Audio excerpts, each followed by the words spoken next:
you know how powerful this is?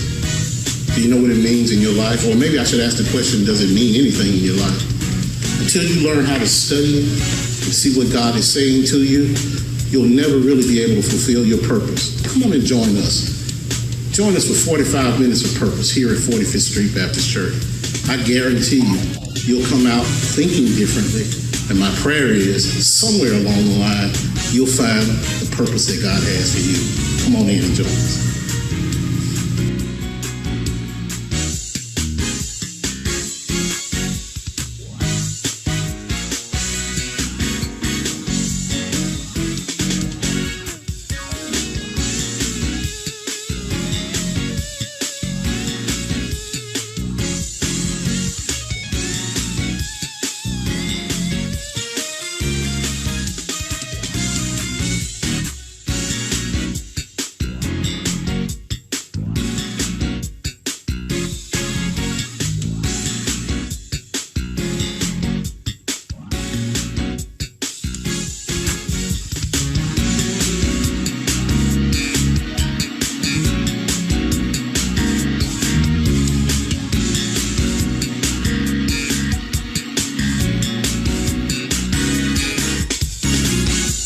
Welcome to 45 Minutes of Purpose with Reverend Andre D. Sparks.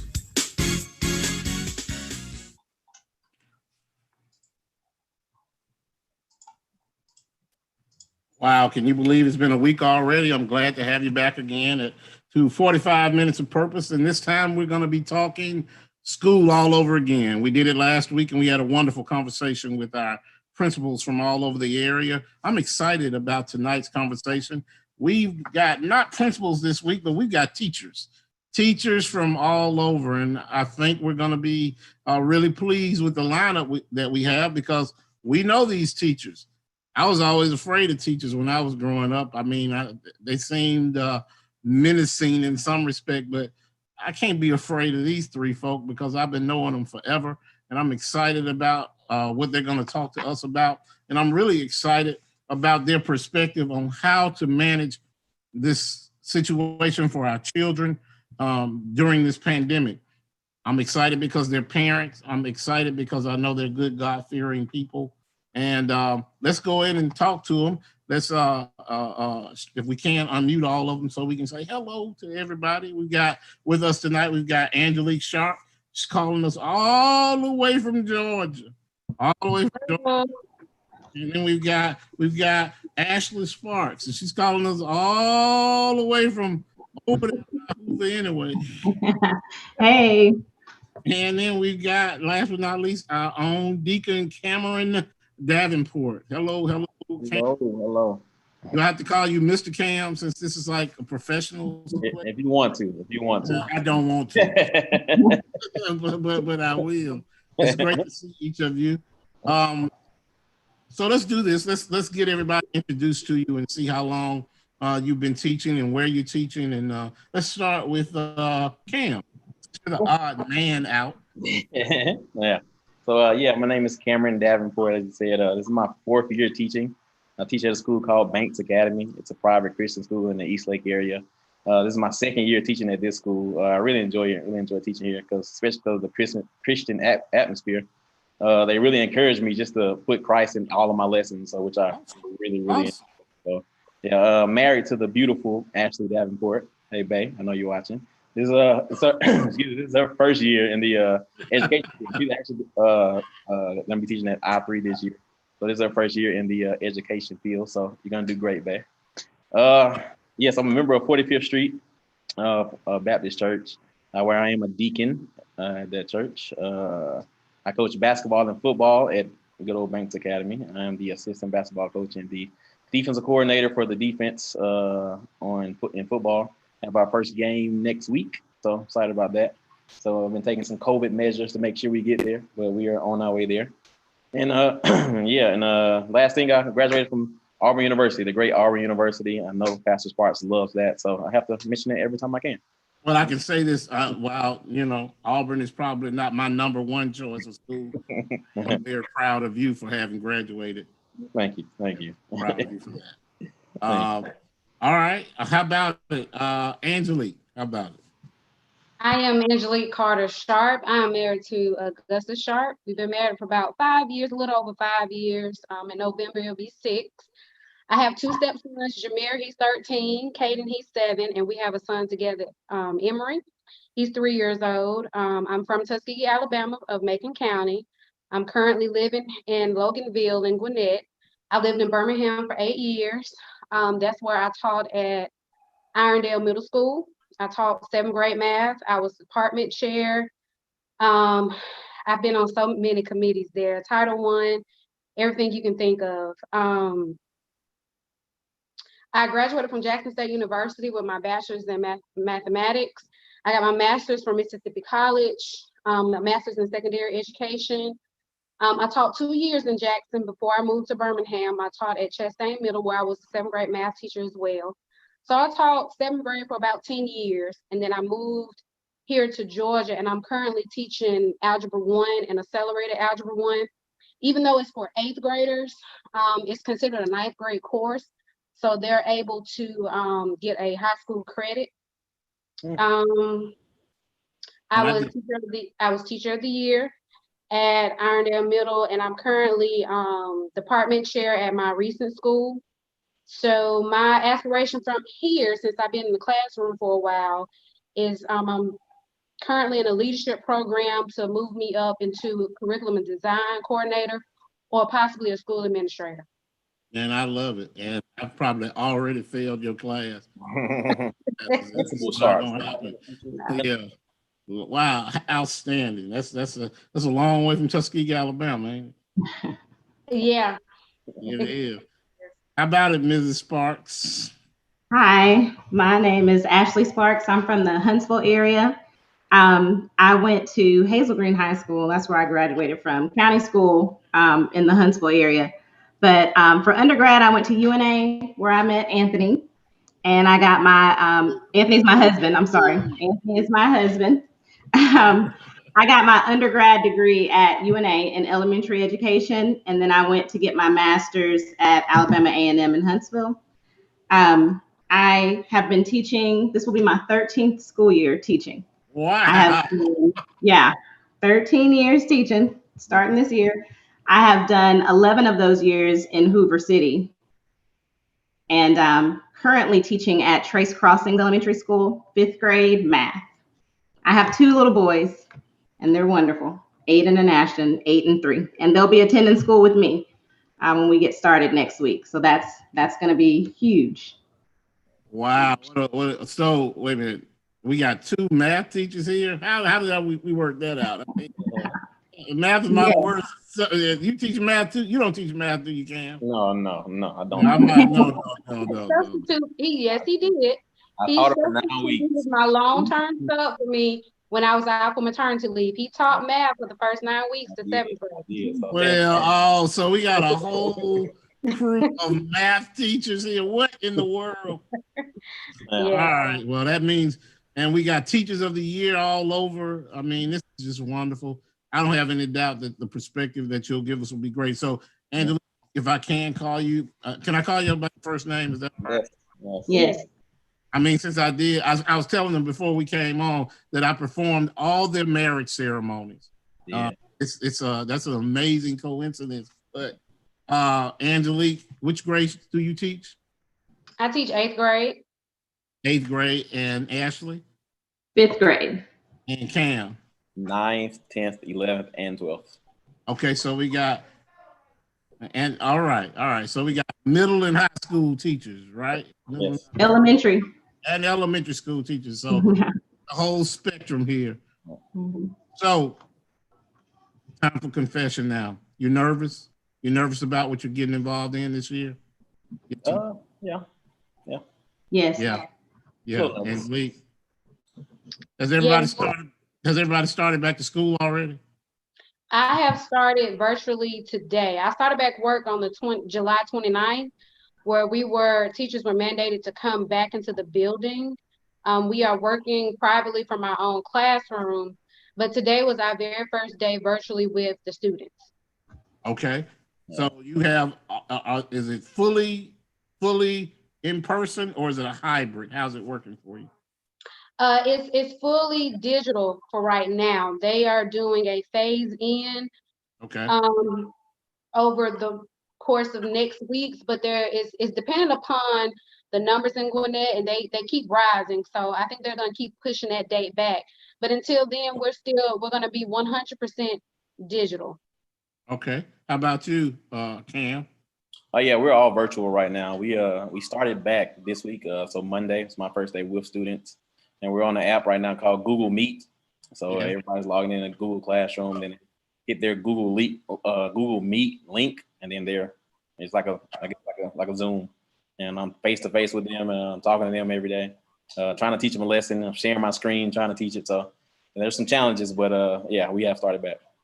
So Ashley, how about you? And then we'll talk about some of those challenges that are. So all teachers had to report back on Tuesday.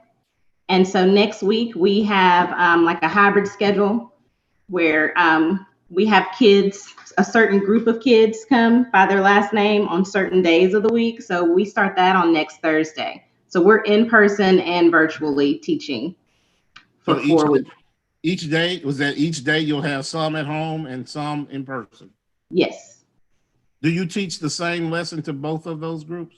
Yes. Yes. So talk to me about the difficulties of doing that. It's going to be challenging. It's going to be challenging. The way that our schedule is, the way that our superintendent decided to do it is that, like, you would think that group A, we would have them Monday, Tuesday, right, and then we have a different group on Thursday and Friday, because that just separates the germs and gives time for the building to be really clean. But she made a good point. Dr. Murphy, who's our superintendent, she said, if you have a group on Monday and Tuesday, like, think of like a second grader not seeing their teacher again until the next week. Wow. And so that would be a large amount of time where they're not face to face with their teacher, just with any help. And we can do things virtually, but that's just a lot of time. A lot of days go by that they haven't seen their teacher. So to keep that from happening, she decided to put us on if you come Monday, you also come on Thursday. okay. If you come on Tuesday, you come on Friday. So those are the two different groups. So every day is a different group. So that's going to be challenging, I do believe, just with parents knowing which day to come on, which day to send their kids, which day to get on the bus. Like, I think it's just a whole different, like, I have a coworker, her son plays football for the middle school. And so she has to drive him to practice on days that he doesn't go to school. So she's got to leave from one school, go home, get him, take him to practice. I just think it's a lot. The logistics of it are very complicated. But you just brought up something, and I'm going to get to Angelique and Cam and talk to them about this, but the psychological aspect of this for students. If you're only coming really twice a week to be with your teacher, and it takes a long time for you to really get to know that student, that's a problem. That's a problem. Yeah. Whereas probably by the end of the first or second week, under normal circumstances, you would know how they operate, but you're only getting 2 days a week with those kids. Right. Like, we know everything's going to take longer as far as those first few weeks of school, teaching procedures and making sure everyone understands how to turn in work or where to go to if you need this, or like, we've got to spend a lot of time teaching that, along with the safety precautions that we've got to take and make sure the students understand as well. So tell me how you believe this is going to affect you, Angelique, with only being virtual. You never get a chance to interact with your students. Is that correct? Not in person. We're using Zoom as our virtual platform. So we're doing a regular, kind of like a bell schedule. So they have 55 minutes in a class, and I do a Zoom session. And what I do in class, I pretty much do on Zoom, and I share my screen. And our county has bought all the features for Zoom, so I can do breakout sessions, kind of like small groups, and I can break them out into different groups and work with them. I can break them down into individual groups, and I can do one-on-one. So I have other platforms. I can do assessments with them, and I can do tutoring in the morning. So they've given us a lot of time throughout our schedule, and the students follow the schedule from Monday through Friday. The only thing that we saw today is that we have 186,000 students. Oh, And we're the largest school oh district wow. in the You Southeast, mean in Gwinnett County, Gwinnett County. Yes. 186,000 students. Yes, and we have about between 20 to 30,000 teachers.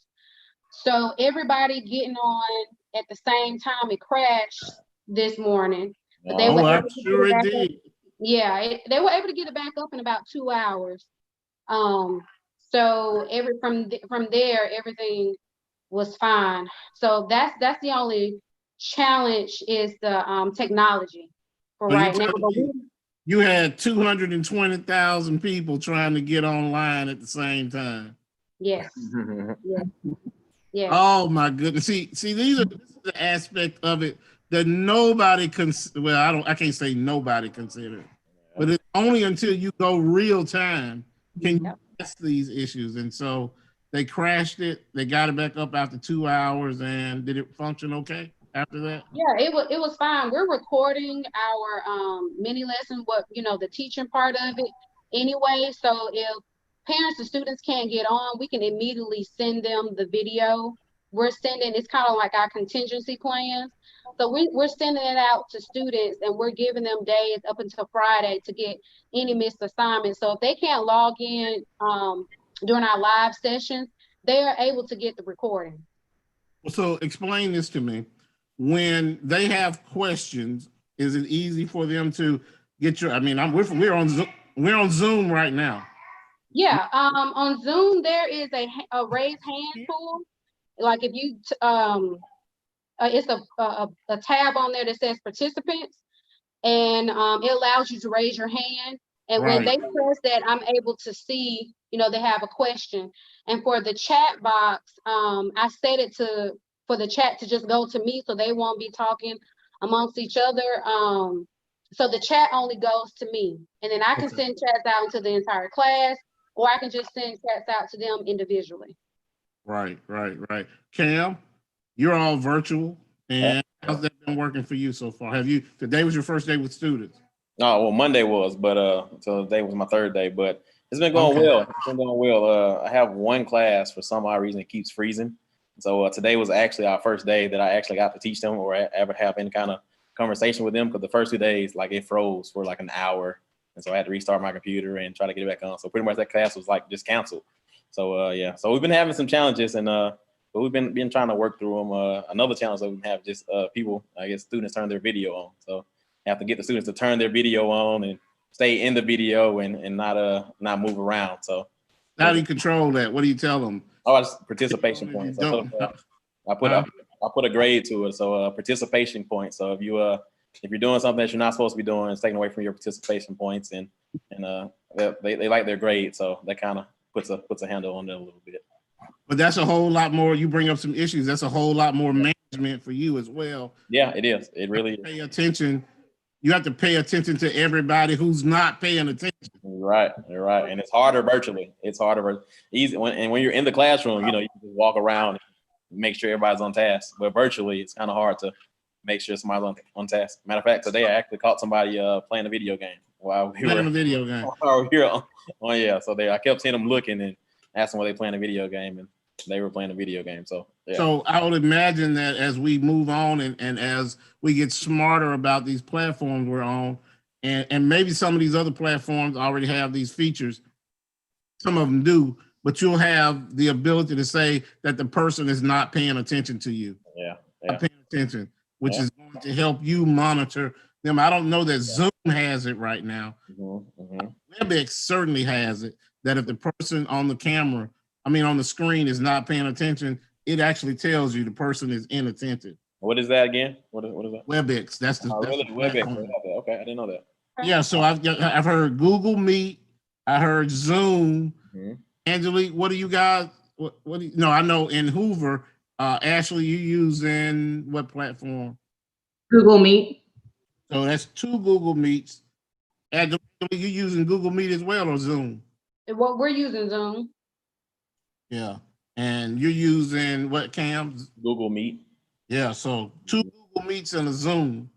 And there are a bunch of platforms. People don't know that. There's WebEx, there's GoToMeeting. There's some I can't name them all, but each one of them have different features. And some of those features are, and none of them were really made for school. They were conferences. They weren't made to catch kids not doing what they weren't supposed to be doing. So you're having to make sure you are being the boys and girls advisor, and you're being the teacher, and you got to write all this stuff down. So how taxing is that on you? Talk about that for us. So it's pretty taxing. I know I have to plan everything to a T when I'm going back and forth to screens, and just having lessons already pulled up, already planned, already ready to go. Normally you have your handouts that you all have ready to go, but now you got to have like tabs just ready to go, and whatever you're going to be doing, you got to have that just that activity ready to go. Is that something you've already emailed them or put out there for them to have? Most times it's in the Google Classroom, so I'll put that in the Google Classroom first and say, need this for today. We're going to be doing this, just so I can have just a nice flow to it. So Angelique and Ashley, let me see if I can get this straight. My kids are in the virtual classroom today. They came home with some homework, but they don't understand their homework, and I need to help them. But I don't really understand Google Meet. Well, we're not giving homework. We're just giving our daily, it's called formative assessments, little mini quizzes, like 4 or 5 questions just to see if they understood the content for the day. But we're not giving homework due to that simple fact. For the math teachers, we have an iPad, and we have this app called EDU, where we can pull the file from like a Google Doc, take a picture of it, and we can write on it and show it to the kids in real time as well. So they can see us working out problems. We use a virtual camera as well. So we have a lot of tools and resources that they gave us that they'll be able to go back and actually see us work out the problems in live or in a recording, and they'll be able to do the practice problems from there. And can they get a copy of the video for the whole day to review at night? Yes. We upload those before we leave each day. We choose, maybe the best recording from each class, and we'll upload it so that parents and students who wasn't able to log in are able to watch it. And they also get from the work that we work out, I can take a picture of it and upload it as well, so they can see all the problems that I worked out in class as well. How about with you, Ashley? Have you already seen some issues that you're going to have to really buckle down on with some of the kids after today? Well, I haven't met my kids yet. I just know, like, we're just in trainings right now, the teachers. Oh, it's next week. Yeah. So for our schedule, the way that it is going to work for me is that I'm introducing something or teaching whatever to both groups. And then on Wednesdays, I'll have Google Meets to answer any questions. And work one-on-one with some kids that need it, or in small groups with kids that are struggling with whatever they learn on their Monday, Tuesday sessions. All right. So now you guys have these wonderful devices that the school has provided for you, but the kids' devices are across the spectrum, or do they have to use a device you give? They can use whichever device they have, right? Yes. Now, have you supplied all your devices at your school, Cam? Yes or no? Yes, we have. We supply them all with Chromebooks, but the Chromebooks are currently on back order. So some of the students are using their phone until all the Chromebooks come in. So. Oh yeah, everybody in the nation wants Chromebooks right now, and as I understand it, there's a whole shipment of Chromebooks stuck in China. Wow, I didn't know that. A trade dispute with the United States. Probably ours then. Stuck on a ship right now, and they won't be released. I understand it. If yours are in there, they won't be released until October. Okay. Yeah, so the semester be over. So how about you, Ashley? You guys have been giving out. Hoover's been ahead of the game in that respect for a few years now. Yeah, our students, and I teach 5th grade. Our students get Chromebooks in 3rd grade. So our 5th graders already have their Chromebooks.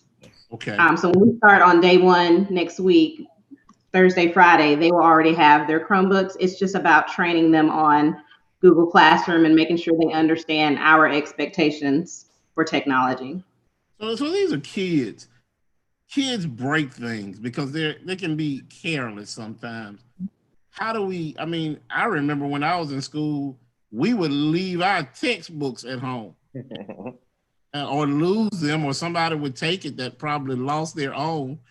And how do you deal with the kids just being kids and not taking care of their Chromebooks? Is that not part of your responsibility, Um, Ashley? Okay. Well, for Hoover, there's a whole process that they've perfected. I mean, it just takes time because there are certain points in the year where our tech department is really busy because Chromebooks have been turned in, but it's up to the students to turn those Chromebooks in if we're in a virtual setting. If we're at school, a student can bring their Chromebook to me if it's not working or broken, and hopefully they have purchased the, oh goodness, I was like, Is there a protection? hopefully they have it covered. They have insurance on Yeah. their Chromebook so that they Right. can get the proper whatever fix. Sometimes they get a whole new Chromebook if it's damaged enough. Yeah, it's like And they have like the insurance. warranty you get when you go to Best Buy Right. for it, and they can either replace it or repair it. Okay, Yeah, it just takes time. that's great. yeah, They have to pay out of their pocket, which means that's an expense. Otherwise, the device is free to them. Is that correct? Right. Yeah. Is that Yeah. true for you as well, Cam? You're yeah. in a Well, school. Do they pay for it? say that again. Do they pay for the device at your school? Yes, we pay for it. We give it to them, but make them sign a waiver that if it's broken or damaged, they have to pay for it. They have to cover the full price of it. And so one thing I was told that we're trying to teach them is just responsibility. So just that they're responsible for it. They don't have to take it if they don't want it, but if they want to sign it out, they're responsible for it fully. And if something happens to it, they have to fully cover the price of replacement. Wait a minute. So they don't have to take the Chromebook. They don't have to. It's their choice. They can use their own. They can use their own. They can use their own. Yeah, that's the same for Gwinnett. They don't have to use ours, but we do provide it for them.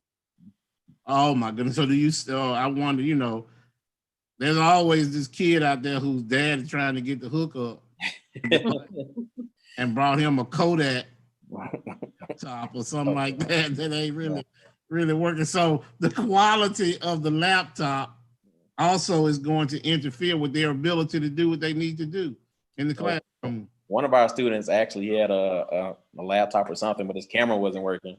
So I told him he's gonna have to come get a Chromebook.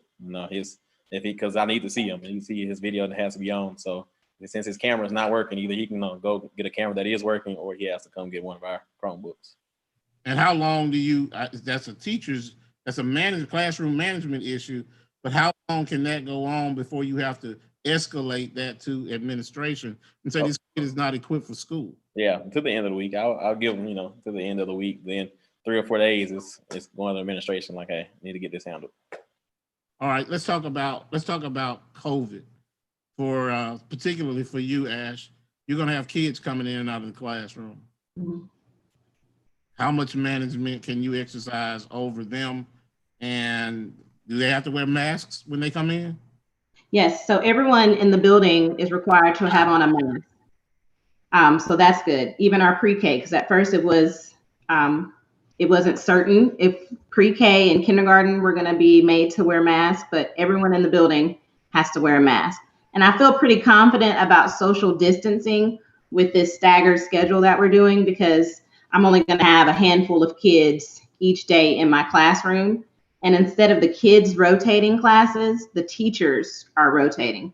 So I feel like that cuts down on mixing and the kids with other kids and just everything. They stay in their homeroom the whole day. The only thing that I'm concerned about is transitions, like just going to outside for recess or going to get lunch, just what that looks like school-wide. We've talked about it, but I just can't see it visually yet.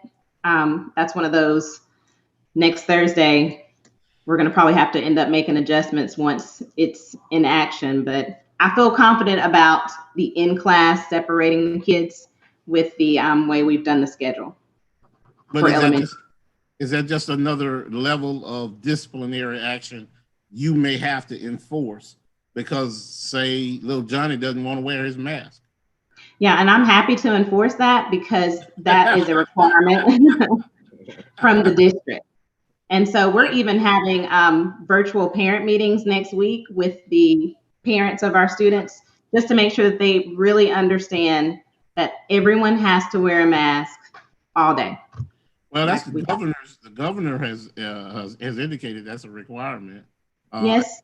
She left it a little ambiguous, but you're telling me Hoover School District has doubled down on that and said it's required. Yes. Yeah. Even ours, due to our governor. Well, Our district said and that. so your governor's been a little bit ambiguous over there in Georgia, but you also have had some issues publicly where the schools have opened and shut down almost within 2 or 3 days because of positive tests. Is that correct? That is correct. I can just speak on Gwinnett, but we've had employees and staff members to test positive. I personally had a teacher on my team to test positive. And that causes whoever she was with, within 6 feet, more than 15 minutes, they say they have to quarantine as well. So the district having them to make the decision for students to phase in and come back to school, we're not staggering like Hoover. I think that would be a wise choice, but we're not. They're going to allow all whoever wants to come back in person. And the way our schedule is set up is that each class period that we have one particular class period that is digital and the rest are in person. So I have 4 classes. My first class is supposed to be all digital, and then the rest of the other 3 classes will be in person once this phase goes through. Right now, we're all digital. But if we were to go into this phase of in person, I would have 3 classes that will be at school. And right now, those numbers are high. I mean, I have kids of 29, 26, and there'll be no way I can social distance in my classroom because we're not staggering. We're not doing like Hoover. So that's a huge concern of mine if students were to come back. Well, let's just talk about that. I mean, because that's a very, very real concern. You have a baby at home, a toddler at home, and has the teachers union said anything about that? Right now, they are in the process of looking at our rights and what we can do. We have talked to some lawyers.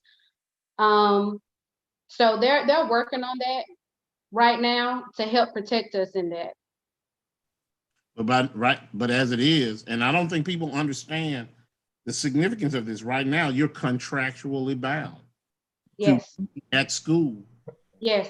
Based on the standards that the administration in the district has set, you have to be there or it jeopardizes your job. Yes, that is true. That's true for you as well, Cam. Yep, that is true. Yes. And certainly for you, Ashley. Absolutely.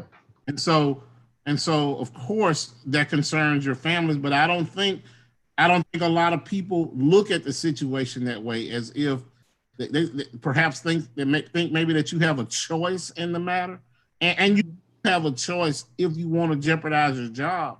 But at the beginning of this discussion, you have years of teaching experience.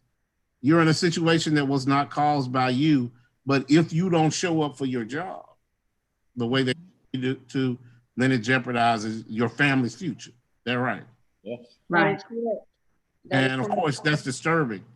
So it's going to be interesting to see how it all comes out, particularly over in Georgia when the numbers are just jumping through the roof. Yes, that is true. We've had some teachers to quit, but those are teachers where, I mean, they really don't have to work or need to work. In my position, I need to work. I got you. Yeah. And listen, there ain't no shame to that. And not only that, you want to work.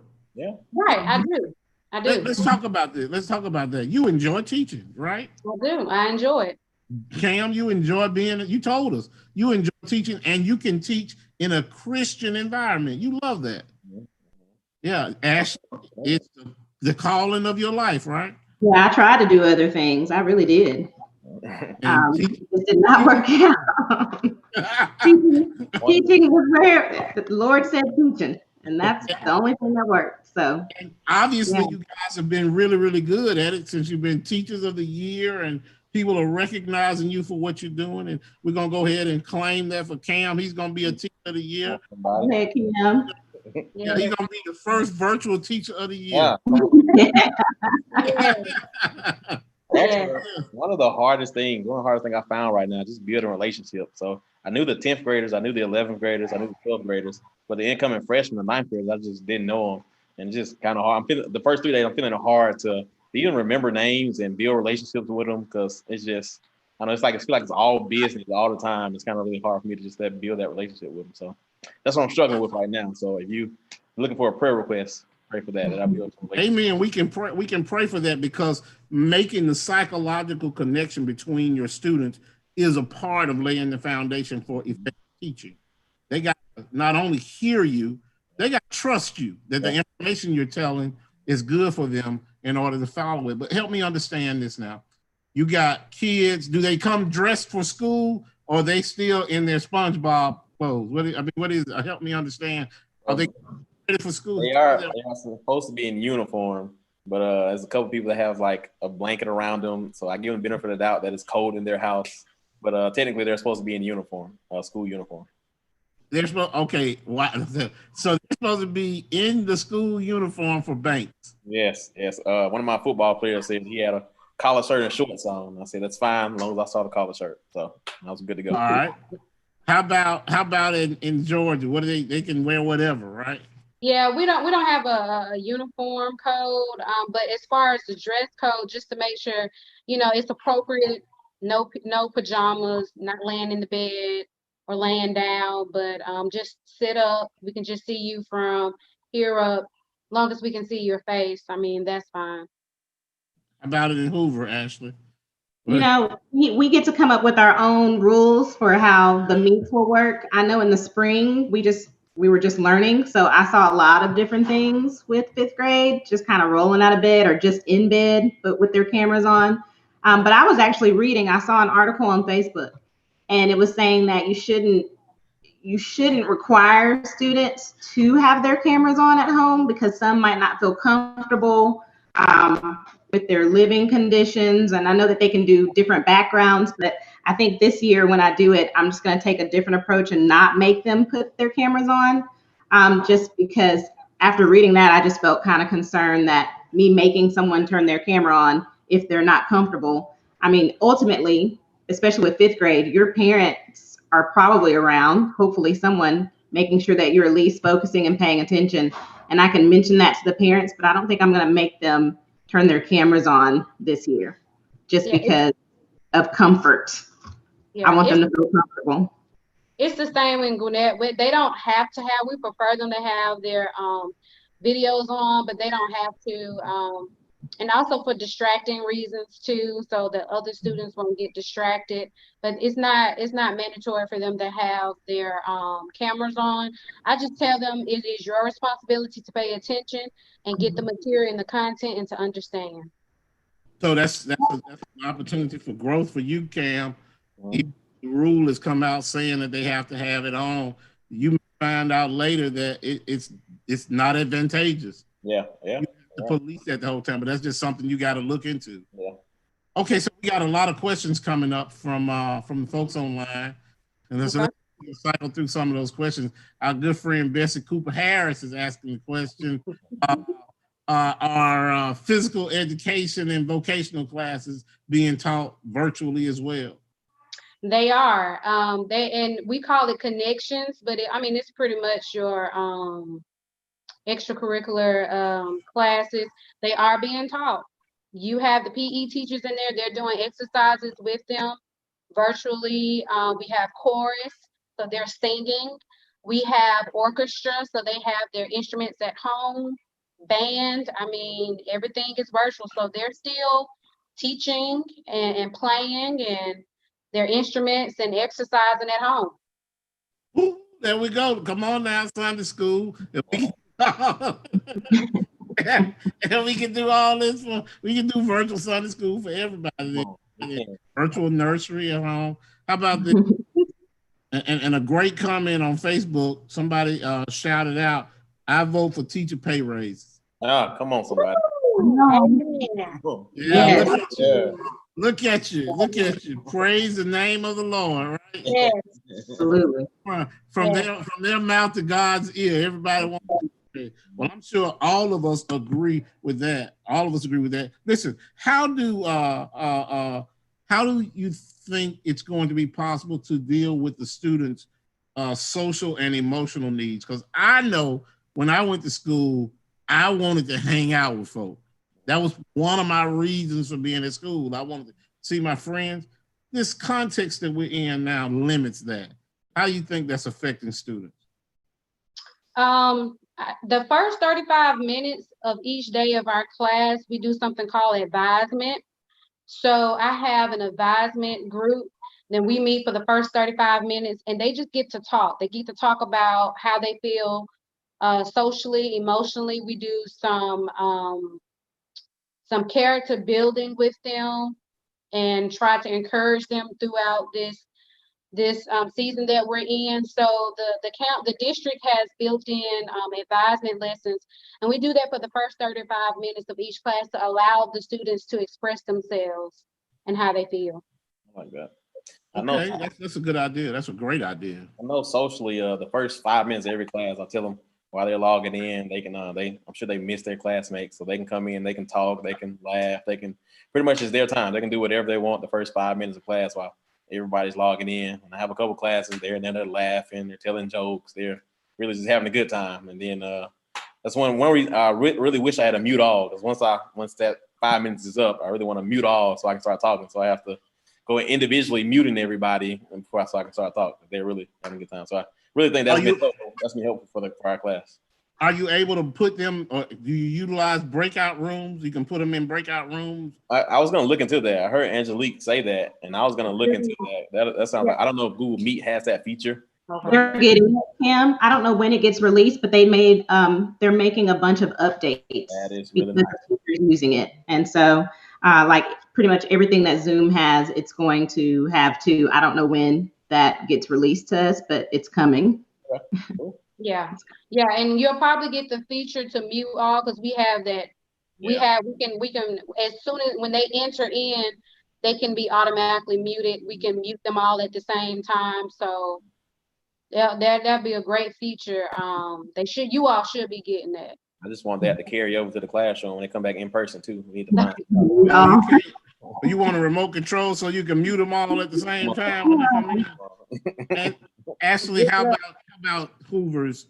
How about support for folks, the kids' emotional and psychological well-being?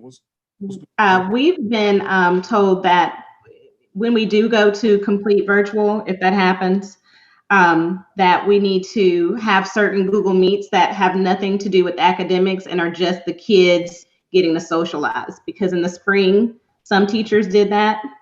We really didn't have any direction. So some teachers just went on with teaching to finish up the year without having that social time. And the kids have expressed through surveys this summer that they really needed that. And so we will be providing that for them, just time where we're just on a meet today and we're not talking about math. We're not doing science. We're just here to just catch up, maybe play a fun game, just something where the kids can see everyone and get to talk to them, their friends. But that's how it was in person school when I was. Sometimes the teacher would come in and say, "Look, we're not doing any of that today. Today, I want to talk to you about my puppy at home," or whatever it was on their mind. They wanted to humanize themselves just a little bit. And so if you don't have that, again, that does affect the child psychologically. How many teachers are any teachers working virtually from home, or are all of them in the building? I think DeKalb County. I have a cousin that works in DeKalb, and she said they're going to start out virtually, but they're not mandated to go into the building.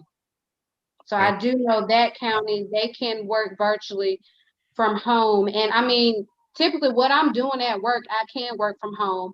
However, there have been some teachers in the spring that messed it up for us. So that's why we're in the building now.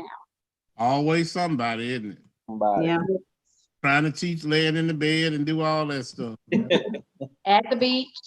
So yes. So if they took that option, if they gave you that option, what's going to help you do your job more effectively? Coming to the building or doing it from the house? I'm gonna do my job wherever I am. No. That's just me. I mean, I took it serious and I mean, we had to be logged in at certain times and check emails, respond. You know, we didn't have to do live sessions, but we did have to do recordings.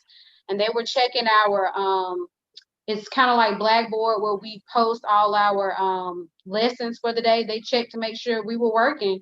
So it didn't matter if I was at home or in the building, I was gonna do my job, period. But some people are not, I guess, disciplined enough to do that. So, you know, they felt like some people were getting paid to do nothing. So they wanted to manage that more or better. You're going to tell them your nickname is Cupcake? No. No, that's too familiar. No. Ashley, you think better at the house or coming into the classroom? I would do way better at home just because of the comfort of not having to worry about health by being in my own environment. I feel like it's distraction. Is that a distraction for you? Oh, I'm going to be thinking about that all day. Like I can't not think about that. What I'm not going to do is let the kids know. Like I don't want the kids to hear that over and over. Like I just wear your mask, wash your hands. I'm not going to talk about COVID or coronavirus. Like I'm not even going to say those words because I feel like we've kind of obsessed about it so much that the kids are now anxious. And so I don't want to cause them to stress out about it. Are they anxious? But I would feel more comfortable at home. Are they desensitized to it as well because we say it so much? Well, that's what I don't know yet. I don't know how that, I don't know how they've processed it. I got you. I know my own son, I thought I was doing well with not scaring him, Aiden, my 8-year-old. And he was like, oh, I'm not going to play with anybody. Like, I'm not going to talk to anybody. I'm just like, oh, wow. It's not that extreme. Like, you can talk, you just don't need to touch. And so he's like, oh, like, so it's a lot to see about. How about you, Cam? Because Cam, you got a whole nother dynamic. In addition to the classroom, you got football practice. Yes. With all of that. So, well, to answer the first question, I think I can do it anywhere. I think I can do it at home or come in. I'm sorry. Yeah, no problem. But with the football, I mean, I have to be here. I have to be in person. Can't do that from home. We tried to do the Zoom meetings and explain plays and techniques over Zoom. It didn't work. It didn't work at all football-wise. So it has to be in person. It has to be modeling so they can see what you want them to do. So we've been handling it pretty well. We've been trying to stay socially distanced to the best of our abilities. We have masks, taking temperatures. So we actually got some shields that you put on the top and the bottom, and they're clear. So maybe that'll help some of the transferring of fluids or whatever. So yeah, we've been trying to handle it. We're just, really trying to do all we can to have a football season for these seniors. So, yeah. I don't think a lot of people understand what's at stake for a lot of kids. Some of these kids have worked really hard for 3 years. And they want to play ball so they can get a scholarship and go to college. And they're in line to go to college because people have been looking at them. The good thing about that is they're not going to be penalized if there's no college sports season. Yeah. Right. So that to me, the rising tide of canceling at the college level also helps out the high school students. Unfortunately, they'll have to be graded on 3 years of film. Yeah, instead of 4. Yeah. But there's a lesson in that too. It is. That means do your best every year. Don't wait till your senior year. Right. For your best year. So, I mean, we can find some positives in all of it. And let's take that back to this last. How about lunch? How is lunch going to be done? How about it, Ashley? Yeah. So we actually talked about lunch today, and then our nurse had us backtrack, and we've got to fix some things. Because at first, when we were all coming back to school, we were just going to eat lunch in our classrooms and eat breakfast in our classrooms, whatever the kids needed. But now that we're on a staggered schedule, like I only have 6 kids in my homeroom when we get started each day. So I can spread them out in the cafeteria if it's just 5th grade in there. But the way that our administrators had done the setup for lunch, kids would actually be facing another student, and they're not going to have masks on because they're eating. And so they're not going to be able to do that. So we're going to have to go back administrators are going to have to go back and fix the lunch. Like it may be that certain classes can eat in the cafeteria on certain days while the rest of us eat in our classrooms. They've set up tables outside where we can eat. So we're just not all going to be in the cafeterias anymore. So outside becomes a commodity for everybody trying to get out there, but yes. Yeah. Because all PE classes will be outside. Hopefully it doesn't rain so that they can get outside and do PE each Lord day. have mercy. I can hear the concern in your voice, and Lord knows I'm concerned for each of you. Not just for the physical environment you may or may not be in at the school. I'm concerned about your emotional health too. How do you take care of yourself? Who supports you during this time? Because you have to have a way to talk to somebody about your anxieties as well. You are married, I know that, and I know your spouses have got to be helping you deal with this situation, and they're concerned about your welfare. Also. One of your Facebook commenters said that teaching is definitely a calling. So please keep up the good work. In fact, one Facebook commenter said that it's a ministry, and I can tell from the way you guys have been talking that it's a ministry. Plus, I know each one of you, and I know that you work really, really hard. But tell me this: when does it get to a place when you say this ain't working for me? I can't do this, or do you get to that place? And I thought about that. I said, if I end up sick from being at work, I mean, because I haven't been sick since I've been at home, but from working, if I end up sick and so happen to get my son sick or my husband sick, I'm like, what will that be it for me? Like, I don't emotionally, like, I don't know how it would feel. Right. Right. And of course, we know people are testing positive and are not showing symptoms. Yeah. Right. So, but even that's frightening. That's frightening to test positive. How about you, Cam? I don't know. That's a breaking point for me. I'm not sure. It probably have to be the same thing though. If I get sick, I think I'm fine. I'll be fine. I'll just try to get better. But then if I got sick and I'm affecting somebody else, so if I affected my wife or my family, then that would be like I'll have to really take a look and like, what am I doing? Is it worth it going here, even getting a paycheck if I'm trying to get somebody sick? So that's where that appointment comes. How about it, Ash? Yeah, I feel the same as what's been said. I have a pregnant coworker that I'm working with on the 5th grade team. And so I'm like, the moment that if she, prayerfully she doesn't, but if she gets sick and something were to happen with that situation, like I feel like it's time to figure something else out. Yeah.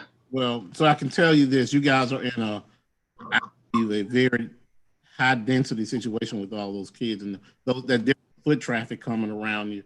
But in the big scheme of things, we're all kind of those of us who have to leave our home, have to go to a place of employment, have to be there all day and interact with the public. We feel your anxiety, and that's from that standpoint. I'm not going to ask you about school policy or anything like that because you're not able to control that. All you're able to do is control your own home and your own movement. I just want to let you know that we got a lot of people praying for your safety and praying not just for the students, but I believe after tonight they'll be praying for teachers as well because it's a whole different ball game for you. I'm concerned.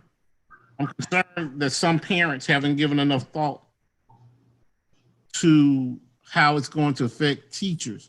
I know they think about the children, but teachers, what do you tell kids when they come in about their behavior, the ones that are going to be coming in and out of your classroom? Because you can't control what they do when they're away from you. Mm-hmm. You tell them about keeping everybody safe. Do you say anything? Yeah, we have what's called morning meetings. And so during that time, I really want to make sure that I check in with the kids and make sure everyone's good, but also just express how important it is that we take care of each other. We're a community in our classroom, and it's important that we take care of each other and that we're not just washing our hands for ourselves, but we're washing our hands to keep everyone else safe. We're wearing masks to keep everyone safe. I think just making it more of a, this is what we have to do for each other than a just, this is what I need you to do for me because I don't want your germs kind of thing. Like, it's just, this is what we need to do just to keep everyone safe in our classroom. And are you going to do that each day? Are you going to hold down the amount of handouts you have to give them so that you're not? Oh yeah, you know, teaching math, I feel like I want to do, like, I feel like kids need to write something. Like, everything can't be digitally done. But yeah, minimizing that this year is going to be important, so that we're not just passing papers back and forth, for sure. How about it, Angelique? Yeah, if they were to come back, I think we're still gonna use our digital devices in the classroom if we can, to limit handouts or whatever. So students will be able to bring their devices, their laptops or tablets to school so that we can minimize papers. But like Ashley said, you know, with math, you're gonna have to write. You're gonna have to take notes. You're gonna have to work those problems out. You just can't look at it and say, I got it. Gotcha. I understand. That makes sense. Yeah, that's a hard class to be in anyway. And without working problems, you certainly can't get it. Cameron? Yeah, we're pretty much the same. When they get back into the class, or if they ever come back into the class, we're going to try to keep their devices, let them keep their Chromebooks and their devices, try to do some things through there. Still use that Google Classroom. So I can send assignments there. They can submit it there instead of submitting it by hand. But our players, we're telling our players really just to, you know, it's on them too. It's not just on the coaches, but it's on y'all, on the players that if they want to have a season, they got to do the necessary things at home. So wearing a mask, socially distancing, not going, you know, to play basketball with a group of neighborhood kids. So they have to, if they want to, you know, have a season, they have to do their part. If they want to, you know, look out for their teammate, they got to look out for their teammate, do their part. So I'm going to say this is the last question, and then we're out of here. Is this going to cause you to give them a break on their grades this year because you're in this virtual environment? How does that affect them? What about it? How about it, Cam? It might be upset because my assessments, I give a lot of multiple choice tests, but they're going to have a phone right there. So it's easy to Google the answer. So they're going to have more essays than normal. So they're probably going to not like that part. They're probably going to want to be in. So they're going to have more writing to explain their answer rather than give like just a regular multiple choice answer. How about it, Angelique? No, I'm not slacking in grades at all. I do. How about it, Ashley? Grades will be given, just not as much as in the spring, like because they're in person and because this is the beginning of the school year and not the end. It's just a whole different.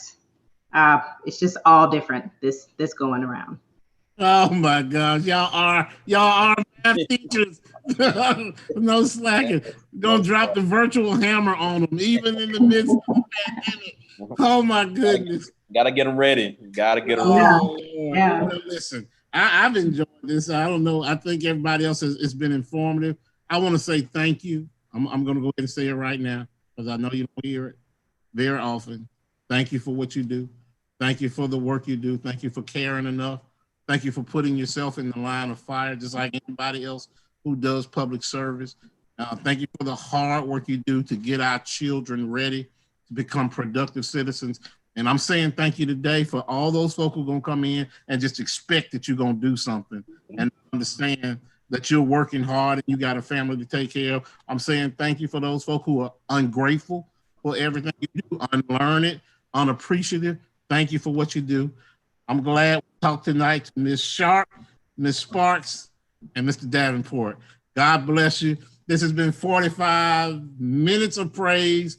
Of purpose, extra long, which we went 15 or so extra minutes. God bless you. We'll see you next week when we're going to have students. We'll have a lot of students to talk to about the issues surrounding going back to school. God bless you and good night. We'll see you next time. Bye. Thank you. Bye. Thank you. I appreciate it.